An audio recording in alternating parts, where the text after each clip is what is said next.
Benito Amilcare Andrea Mussolini nació el 29 de julio de 1883 en Predappio, un humilde pueblo en la región de Emilia-Romagna, en el norte de Italia. Su familia, de clase trabajadora, vivía en una modesta casa de piedra, reflejo de las duras condiciones rurales de la época. Su padre, Alessandro Mussolini, era un herrero apasionado por el socialismo, que leía con fervor las obras de Karl Marx y admiraba a revolucionarios como Mikhail Bakunin. Alessandro, un hombre de temperamento fuerte, transmitió a su hijo ideas de lucha de clases y resistencia contra la autoridad. Nombró a Benito en honor a Benito Juárez, el líder mexicano que desafió la intervención extranjera, un gesto que reflejaba sus ideales anticlericales y antiimperialistas. La madre de Mussolini, Rosa Maltoni, contrastaba con Alessandro, era una maestra de escuela devotamente católica, disciplinada y dedicada a la educación. Rosa, más pragmática, intentaba inculcar en Benito valores tradicionales y una educación formal, pero a menudo chocaba con el radicalismo de su esposo. Criado en este ambiente de tensiones ideológicas, Mussolini desarrolló desde niño un carácter rebelde y contradictorio. Era un muchacho inquieto, propenso a estallidos de violencia, que se metía en peleas con sus compañeros y desafiaba la autoridad. A los 9 años, fue enviado a un internado católico en Faenza, dirigido por estrictos sacerdotes salesianos. La disciplina rigurosa del lugar chocó con su naturaleza indómita, Benito se rebelaba contra las reglas y en un incidente notorio, a los 11 años, apuñaló a un compañero con una navaja durante una disputa, lo que resultó en su expulsión. Este acto de violencia temprana fue un presagio de la agresividad que marcaría su vida. Sin embargo, Mussolini no era solo un alborotador, también era un estudiante brillante, con un talento excepcional para la escritura, la lectura y el discurso. Devoraba libros de historia y filosofía, y destacaba en debates escolares, mostrando una habilidad innata para cautivar a su audiencia. Tras su expulsión, Mussolini continuó su educación en escuelas locales, donde su inteligencia y carisma lo hicieron destacar, aunque su actitud desafiante seguía generando conflictos.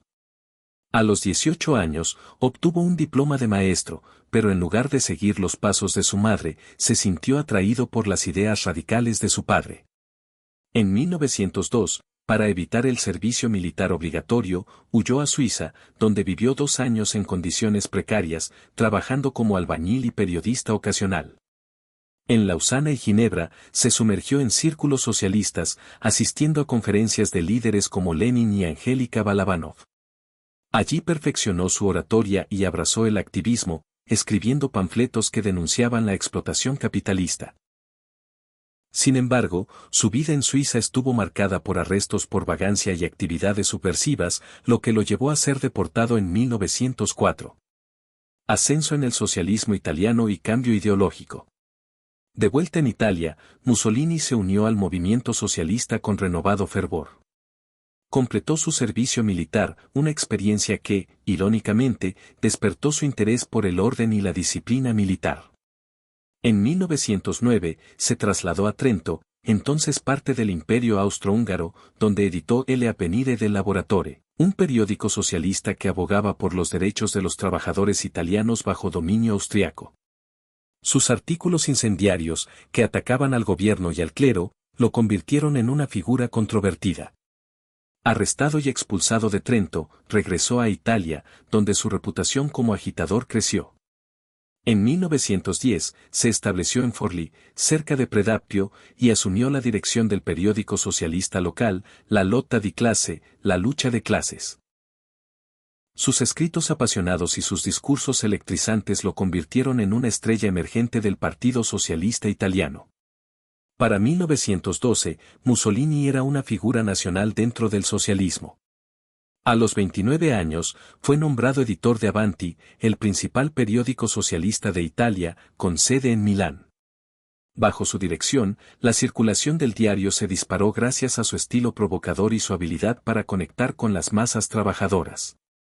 Organizó huelgas, protestas y actos de desobediencia civil, ganándose tanto admiradores como enemigos. Su retórica anticapitalista y antimilitarista resonaba en una Italia marcada por la desigualdad y la pobreza. Cuando estalló la Primera Guerra Mundial en 1914, Mussolini defendió inicialmente la neutralidad, alineándose con la postura oficial del socialismo, que veía la guerra como un conflicto imperialista que sacrificaba a los trabajadores. Sin embargo, su perspectiva comenzó a cambiar. Influenciado por nacionalistas y futuristas que veían la guerra como una oportunidad para unificar y fortalecer a Italia, Mussolini empezó a abogar por la intervención, argumentando que una victoria podría expandir el territorio italiano y consolidar su poder como nación. Este cambio ideológico fue una traición para los socialistas. En octubre de 1914, Mussolini fue expulsado del Partido Socialista Italiano tras publicar un artículo en Avanti a favor de la guerra. Despojado de su posición, fundó Il Popolo de Italia, un periódico financiado en parte por industriales y gobiernos extranjeros, como Francia, que buscaban empujar a Italia hacia la guerra. En sus páginas, Mussolini promovió un nacionalismo agresivo, el militarismo y la idea de una Italia destinada a la grandeza. En mayo de 1915, cuando Italia entró en la guerra del lado de los aliados, Mussolini se alistó como voluntario. Sirvió como soldado raso en el frente alpino, enfrentando las duras condiciones de las trincheras. En 1917, fue herido gravemente por la explosión accidental de un mortero, lo que lo dejó fuera de combate. Aunque su experiencia militar fue breve, la usó para construir su imagen de héroe patriótico. El nacimiento del fascismo y la conquista del poder. El fin de la Primera Guerra Mundial en 1918 dejó a Italia en una crisis profunda. A pesar de estar en el bando vencedor, el país no obtuvo las ganancias territoriales prometidas en el Tratado de Versalles, lo que generó la percepción de una victoria mutilada. La economía estaba devastada, con inflación galopante, desempleo masivo y escasez de alimentos. Los veteranos regresaban a un país fracturado, donde el gobierno liberal era incapaz de mantener el orden. Las tensiones sociales se intensificaron, con enfrentamientos entre socialistas, comunistas y nacionalistas. En este caldo de cultivo, Mussolini vio una oportunidad para capitalizar el descontento. En marzo de 1919, fundó los Fasci di Combattimento en Milán, un movimiento que mezclaba nacionalismo extremo, militarismo, anticomunismo y una vaga retórica de justicia social. Los Fasci, haz de varas, símbolo de unidad y fuerza en la antigua Roma, atrajeron a veteranos desilusionados, estudiantes, pequeños burgueses y oportunistas que buscaban un líder fuerte. El fascismo de Mussolini era más pragmático que ideológico. Prometía restaurar la grandeza de Italia, evocando el esplendor del Imperio Romano, mientras aplastaba a los socialistas y comunistas, a quienes culpaba de la anarquía. Sus seguidores, las camisas negras, adoptaron tácticas violentas, atacando sedes de sindicatos, periódicos de izquierda y mítines socialistas. Financiados por terratenientes e industriales que temían una revolución bolchevique, los fascistas actuaban como una milicia privada, sembrando el terror en las ciudades y el campo. En las elecciones de 1919, el movimiento de Mussolini fracasó estrepitosamente, sin obtener un solo escaño en el Parlamento.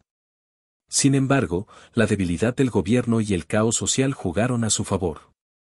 En 1921, transformó los Fasci en el Partido Nacional Fascista, adoptando una estructura más organizada y ganando apoyo entre la clase media, los empresarios y sectores del ejército. En 1922, Italia estaba al borde del colapso. Huelgas generales, enfrentamientos callejeros y un gobierno paralizado crearon un vacío de poder. Mussolini aprovechó la situación y planeó un golpe audaz, la marcha sobre Roma. El 28 de octubre de 1922, decenas de miles de camisas negras, armados con garrotes, pistolas y una retórica marcial, convergieron hacia la capital, exigiendo que Mussolini fuera nombrado primer ministro. Aunque la marcha fue más un espectáculo que una verdadera insurrección, el rey Víctor Manuel III, temiendo una guerra civil y subestimando a Mussolini, se negó a declarar el estado de emergencia. El 29 de octubre, cedió y lo designó primer ministro, otorgándole el poder a los 39 años. La dictadura fascista, el reinado de Il Duce. Una vez en el poder, Mussolini actuó con rapidez para consolidar su régimen. Inicialmente, gobernó en coalición con otros partidos, pero su ambición no tenía límites. En 1923, introdujo la Ley Acerbo, que aseguraba una mayoría parlamentaria para el partido más votado, manipulando las elecciones de 1924 a favor de los fascistas. La oposición, liderada por el socialista Giacomo Matteotti, denunció el fraude y la violencia fascista, pero Matteotti fue secuestrado y asesinado por Camisas Negras en junio de 1924, un crimen que conmocionó a Italia. Aunque el escándalo amenazó su liderazgo, Mussolini aprovechó la crisis para declarar una dictadura en enero de 1925. Disolvió los partidos opositores, clausuró periódicos independientes, estableció un estado policial y creó la obra, una policía secreta que reprimía cualquier disidencia. Autoproclamado il Duce, el líder, se convirtió en el centro de un culto a la personalidad, con su imagen omnipresente en carteles, estatuas y propaganda. El régimen fascista transformó Italia en un estado totalitario. Mussolini controlaba los medios, la educación y la cultura, promoviendo una narrativa de grandeza nacional. Las camisas negras, ahora integradas en milicias oficiales, aterrorizaban a los opositores, mientras los sindicatos independientes fueron reemplazados por organizaciones fascistas. Proyectos de infraestructura, como carreteras, ferrocarriles y el drenaje de los pantanos de las marismas pontinas, fueron publicitados como prueba del progreso fascista, aunque muchos eran ineficientes o puramente propagandísticos. La economía, pese a la retórica de autosuficiencia, seguía frágil, dependiente de importaciones y marcada por la pobreza generalizada. Mussolini también buscó italianizar las regiones fronterizas, suprimiendo minorías étnicas como los eslavos en el noreste, y promovió políticas natalistas para aumentar la población, viendo a los italianos como soldados de un futuro imperio. En política exterior, Mussolini soñaba con un nuevo imperio romano. En 1935, invadió Etiopía, una de las pocas naciones africanas independientes, utilizando armas químicas y bombardeos masivos contra una población mal armada. La conquista, completada en 1936, fue celebrada como un triunfo fascista, aunque la brutalidad generó condenas internacionales. La Liga de las Naciones impuso sanciones, pero estas fueron ineficaces, reforzando la percepción de Mussolini de ser intocable. Ese mismo año, se acercó a Adolf Hitler, cuya ideología nazi compartía su rechazo a la democracia y su ambición expansionista. En 1936, firmaron el eje Roma-Berlín, seguido por el Pacto de Acero en 1939, una alianza militar que comprometía a Italia con Alemania. La Segunda Guerra Mundial y el declive de Mussolini. Cuando estalló la Segunda Guerra Mundial en septiembre de 1939, Mussolini dudó en unirse al conflicto. Sabía que Italia carecía de recursos, industria y preparación militar para una guerra prolongada. Sin embargo, seducido por las victorias iniciales de Hitler y convencido de que la guerra sería breve, declaró la guerra a Gran Bretaña y Francia el 10 de junio de 1940. Soñaba con conquistar territorios en el Mediterráneo, pero sus campañas fueron un desastre. La invasión de Grecia en 1940 se estancó, requiriendo la intervención alemana. En el norte de África, las fuerzas italianas fueron derrotadas por los británicos y en la Unión Soviética, las tropas enviadas al frente oriental sufrieron pérdidas devastadoras. La falta de coordinación, armamento moderno y moralidad militar expuso las debilidades de Italia bajo el liderazgo de Mussolini. Para 1943, Italia estaba al borde del colapso. Los bombardeos aliados devastaban las ciudades, la economía estaba en ruinas y la población, agotada por años de privaciones, se volvía contra el régimen. El 9 de julio de 1943, los aliados invadieron Sicilia, iniciando la liberación de Italia. El descontento creció incluso entre los líderes fascistas, que veían a Mussolini como un lastre. El 24 de julio, el Gran Consejo Fascista, en una reunión secreta, votó para destituirlo. Al día siguiente, el rey Víctor Manuel III lo convocó al Palacio Real, le informó de su destitución y lo hizo arrestar al salir. El mariscal Pietro Badoglio asumió el poder, prometiendo continuar la guerra junto a Alemania, aunque en secreto negociaba con los aliados. Mussolini fue trasladado a varios lugares para evitar su rescate, finalmente confinado en el Hotel Campo Imperatore, un aislado refugio en las montañas de los Abruzos, donde quedó incomunicado. El 8 de septiembre de 1943, Italia firmó un armisticio con los aliados, abandonando a Alemania y cambiando de bando. Las tropas italianas, desorientadas, dejaron de combatir a los aliados y, en muchos casos, se volvieron contra los alemanes. Hitler, furioso por la traición, ordenó la ocupación del norte y centro de Italia. El 12 de septiembre, comandos alemanes ejecutaron la Operación Roble, una audaz misión en la que paracaidistas y planeadores liberaron a Mussolini del Hotel Campo Imperatore sin disparar un solo tiro. Llevado a Alemania, Mussolini se reunió con Hitler, quien lo instaló como líder de la República Social Italiana, RSI, también conocida como la República de Salo, un estado títere en el norte de Italia bajo control alemán. Sin embargo, Mussolini era una sombra de su antiguo yo. Deprimido, enfermo y sin poder real, actuaba como un peón de los nazis, mientras los partisanos italianos intensificaban su resistencia contra los fascistas y los ocupantes alemanes. El fin de Mussolini, huida, captura y ejecución. En abril de 1945, la Segunda Guerra Mundial en Europa llegaba a su fin. Las fuerzas aliadas avanzaban desde el sur, mientras los partisanos italianos liberaban ciudad tras ciudad en el norte. La RSI se desmoronaba, y Mussolini, consciente de que su tiempo se agotaba, planeaba una huida desesperada. El 25 de abril, abandonó Milán, donde los partisanos habían tomado el control tras un levantamiento popular. Inicialmente, consideró organizar una resistencia final en el Valtellina, una región montañosa, pero al llegar a Milán se dio cuenta de que no había fuerzas leales dispuestas a luchar por él.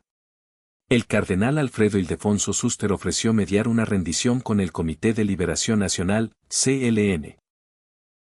Pero Mussolini, aún aferrado a una esperanza irracional, rechazó la oferta tras una tensa reunión. Sin opciones, decidió huir hacia Suiza, un país neutral donde esperaba encontrar refugio.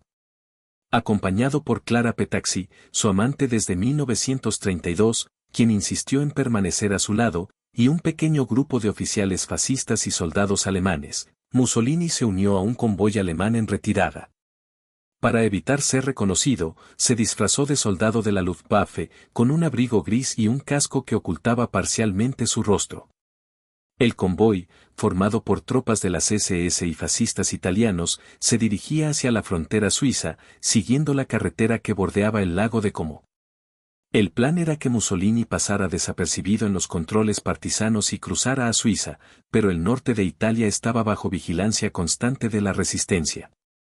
Los partisanos, organizados en brigadas como la 52ª Garibaldi, estaban decididos a capturar a los líderes fascistas que intentaban escapar. El 27 de abril de 1945, el convoy llegó a Dongo, un pueblo en la orilla occidental del lago de Como. La 52ª Brigada Garibaldi, liderada por Pierluigi Bellini degli Stelle y Urbano Lazaro, había establecido un bloqueo en la carretera.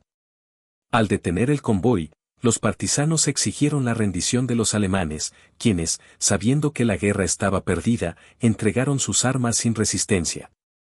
Durante la inspección, los partisanos comenzaron a identificar a los fascistas italianos escondidos entre los alemanes, incluyendo a ministros y oficiales de la RSI. Mussolini, oculto en un camión, intentó mantenerse en silencio, pero Urbano Lazaro notó a un hombre pálido y nervioso con un abrigo alemán. Al acercarse, reconoció los rasgos inconfundibles de Il Duce. Los partisanos lo obligaron a salir, le quitaron el casco y el abrigo, y su identidad quedó confirmada. Exhaustos y derrotados, Mussolini y Petaxi fueron arrestados y trasladados a una casa de campo en Bonsanigo, cerca de Dongo, bajo estricta vigilancia.